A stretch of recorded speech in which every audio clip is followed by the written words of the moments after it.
A gente volta para falar sobre um destaque internacional, uma grande repercussão. Nesta quarta-feira, mais nações europeias passaram a reconhecer o Estado palestino. Espanha, Noruega e Irlanda. Ao todo, mais de 100 países já fizeram o mesmo. Agora, como o Brasil, é bom lembrar. Agora, mais na prática, o que isso significa? Para a gente entender melhor essas implicações, as possíveis respostas de Israel, o nosso entrevistado é o professor de Relações Internacionais e também Direito Internacional, Danilo Porfírio de Castro Vieira. Professor, boa noite, como sempre, uma honra receber o senhor aqui. Bem-vindo. Tiago, uma satisfação e estou à disposição. Bom, professor, de que forma essa decisão dos três países acaba pressionando ainda mais Israel, se é que vai ter alguma interferência nessa discussão sobre a criação dos Estados palestinos? A gente sabe que são muitos países, como o Brasil, que já defendem essa criação. Na verdade, esses países não falam sobre a criação imediata, mas sim, no fim do mês, talvez haverá uma discussão talvez mais ampla, não é, professor? Sim, na verdade, Tiago, o que nós vamos perceber aqui é uma questão muito mais simbólica, de dar legitimidade, de ratificar o apoio ao povo palestino no seu exercício, no seu direito a ter um Estado soberano.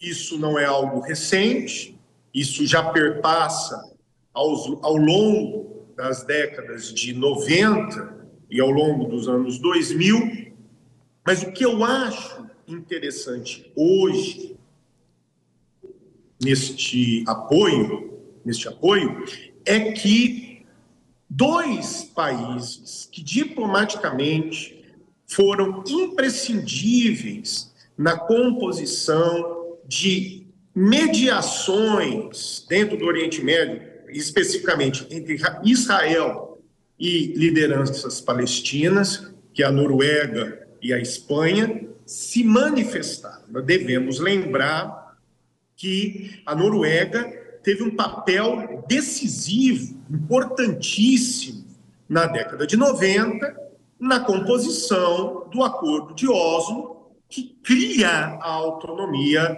palestina, a autoridade palestina. E ao longo dos anos 2000, a Espanha foi um país diplomaticamente decisivo na composição de mediações entre a autoridade palestina e Israel, com o próprio Hamas e Israel. Quando eu vejo esse apoio, declarado no dia de hoje acontecer, existe uma advertência. Lembremos, Tiago, que o Netanyahu, por mais de uma vez, declara o fracasso do Acordo de Oslo e uma tomada de postura contrária ao Acordo de Oslo. Isso pressupõe o quê? O questionamento da continuidade do projeto de autonomia e autoridade palestina. Então, o apoio da Noruega e da Espanha nesse sentido é um aviso a Israel: devagar com dor, que o santo é de barro. Agora, professor, o que é interessante é o seguinte: nós estamos discutindo esse assunto justamente por causa da guerra no Oriente Médio. Essa guerra trouxe de volta toda essa discussão, mas ainda há muita confusão em relação à discussão do Estado palestino. Como o senhor diz, já é algo que há muitos anos é discutido, mas também agora em relação ao Hamas, que é um grupo terrorista. Até que ponto a questão da guerra também contamina essa discussão e pode ou desfavorecer essa possibilidade da criação de um Estado ou favorecer?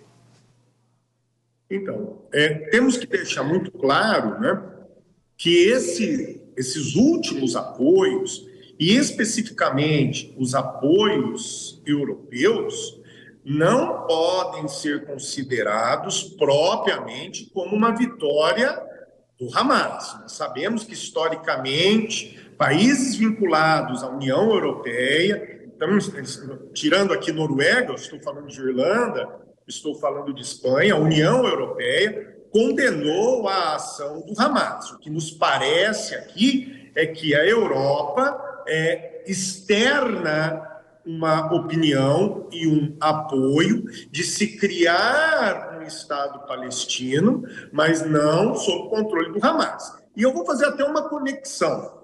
Nós vimos, segunda-feira, um promotor da TPI, o senhor Khan, fazer uma denúncia, né, e pedir a expedição de prisões às lideranças do Hamas e do primeiro-ministro Netanyahu. Há um recado aqui, assim, olha, existe abusos de ambos os lados, crimes de ambos os lados. Então, tenta-se mostrar aqui uma imparcialidade jurídica, né? Um compromisso jurídico e menos ideológico. Mas eu também não sei em até que ponto uma decisão como essa vai favorecer um diálogo, por exemplo, com o Estado israelense, na perspectiva de uma pacificação e de uma estabilização na região. Exatamente. E para encerrar rapidinho, professor, justamente sobre isso, de que maneira essa decisão desses 3 países faz com que Israel não vá atrás de um acordo de paz, porque sabe que talvez essa discussão do Estado palestino é um próximo passo depois da guerra, não é? Sim, talvez o excesso de boa vontade atrapalhe aqui. E eu sempre, nesse momento, primo pela realpolitik, meu caro Thiago.